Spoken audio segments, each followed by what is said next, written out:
రైతు సోదరులకు నమస్కారం. నా పేరు వినోద్. మీరు చూస్తున్నారు ఏపీఎఫ్ యూట్యూబ్ ఛానల్. ఈరోజు అల్లీపురం కొత్తగూడెంలో మొక్కజొన్న వేసిన రైతు దగ్గరికి రావడం జరిగింది. ఈయన గత సంవత్సరంన్నర నుంచి హంటర్ వాడడం జరుగుతుంది. అసలు ఆ పురుగు మందు ఎలా పనిచేసింది, రైతుకు ఆ మందు ఎలా తెలుసు, ఏంటిది అనేది ఒకసారి రైతు మాటల్లో తెలుసుకుందాం. నమస్కారం అండి. నమస్తే. నా పేరు మురిమేకల ప్రసాద్ అండి. నాకు 10 ఎకరాలు ఉంది. నేను ఈ మొక్కజొన్నకి బాగా ఉధృతమైన సీజన్లో పురుగు వస్తుందని చెప్తే నేను చాలా మందులు ఆడా. ఎట్లనే మన మన మన కొట్టుకెళ్ళా.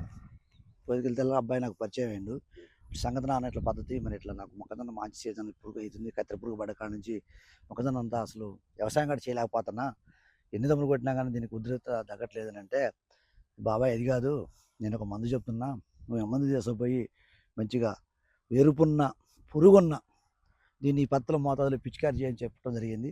చేసుకొచ్చి ఆ మందుని ఎప్పుడైతే నేను ఆ పద్ధతిలో ఆ అబ్బాయి చెప్పిన పద్ధతిలో నేను పిచికారి చేసినా కానీ నాకు 2వ రోజు నుంచి 3వ రోజు నుంచి రిజల్ట్ 25 రోజులు దాకా కావడం, మొక్కజొన్న మీద పురుగు వాడటం కానీ అలాంటిది ఏం రాలేదు. మొక్కజొన్న కాకుండా రోజుకి ఒక 2 ఇంచులు పెరిగినట్టుగా నాకు మంచి క్వాలిటీగా అనిపించినా కానీ మళ్ళీ నేను పోయి అబ్బాయిని కలిసి, అయ్యా నువ్వు చెప్పడం వల్ల నాకు మంచిగా ఉంది, నడిచిందని పట్టం, మళ్ళీ ఈ సంవత్సరం కాడ నాకు మళ్ళీ మొక్కజొన్న వేసిన అని మళ్ళీ మొన్నగాడ పోతే, బాబాయ్ నువ్వు ఒక్క 2 దమ్ములు కొట్టుకుంటే నీకు అసలు పురుగే రాదు, ఈ మందు రాడని చెప్పి మళ్ళీ ఎట్లయ్యా మరి నాకు వర్షం అవతల నేను మొక్కజొన్న వేసిన ఎరుపు వచ్చేసింది, మరి ఎరుపుకి మరి జింకు కొట్టాలంటారంటే జింకు కాదు, ఏం కాదు, నేను ఈ మందుని ఇస్తున్నా, ఈ మందుని తీసుకుపోయి ఆ పురుగు మందులో ఇది వేరే డివైడ్ కలిపి పిచికారి చేసి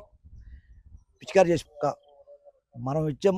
నువ్వు మోగొట్టినా ఏ మందులు కొట్టినా కూడా ఈ రోజు మట్టికే 1 రోజు 2 రోజులు అనే స్పాట్, కానీ మనం ఇచ్చే మందుల్ని మన కంపెనీ నుంచి మనకు 25 రోజుల దాకా ఎటువంటి వాతావరణాన్ని తట్టుకొని పురుగును మన దగ్గర జారకుండా ఉండే పత్తిలో ఉంది ఈ మందు అని చెప్పగానే నేను తీసుకొచ్చి కొట్టడం జరిగింది. నా మొక్కజొన్న రిజల్ట్ అటు పక్కన తోటి రైతుని చూడండి, మంది చూడండి, సేమ్ ఒక్కరోజు వేసింది, అదే మిషను, అదే ట్రాక్టరు, అదే కూలోళ్ళు, వాళ్ళు ఏదైతే డిఏపి ఏది వేసారో దమ్ములో నేను అదే డిఏపి వేసా. చూడండి, ఇది మనకి రైతు సోదరులు కూడా మనం ఇట్లా పాటిస్తే మనకి అధిక దిగుబడులు వచ్చే అవకాశం ఉంది. మనం కూడా ఎక్కువ పెట్టుబడులు పెట్టి పిచ్చి మందులు తీసుకొచ్చి బయోగ్రూప్ మందులు కొట్టి పంటని, భూమిని మనం ఆగం చేయకుండా మనం కాపాడుకోవాల్సిన బాధ్యత చాలా ఉంది. ఇప్పుడు మీరు వేరే రైతులకు చెప్పారు కదా, ఆ రైతులకు కూడా అట్నే పని చేసిందా లేకపోతే మీ ఒక్కరికేనా? చేసింది చెప్పా. పక్కన రైతు కొట్టా. వీడు వానాకాలం మొక్క సీజన్లో వేసినాక కత్తెర పురుగు వచ్చిందని చెప్పారు. మీరు వస్తే కల్లా నేను ఈ పత్తిలో ఇట్లా మందు కొట్టినా, ఈ పత్తిలో మీరు కొట్టండి అంటే నా పక్కన 4 రైతులు కొట్టారు. ఇక్కడ మన పక్కన అలీపురం పక్కనే. అయితే నాకు సంగతి చెప్పగానే వాళ్ళు చేసి అన్నా నువ్వు మంచి ఎరుగుడు, నాకు మంచి మాట చెప్పాను, అసలు బాగుంది రిజల్ట్, ఇక నా కొద్దిగా మనకు పురుగు బెడ తినాలి, మొక్కజొన్న వేద్దామంటే భయపడ్డాం, కానీ ఇప్పుడు మొక్కజొన్న వేయాలని ముందుకు పోవాల్సి వచ్చింది అని చెప్పడం జరిగింది. ఓకే అండి, థ్యాంక్ యూ, ధన్యవాదాలు.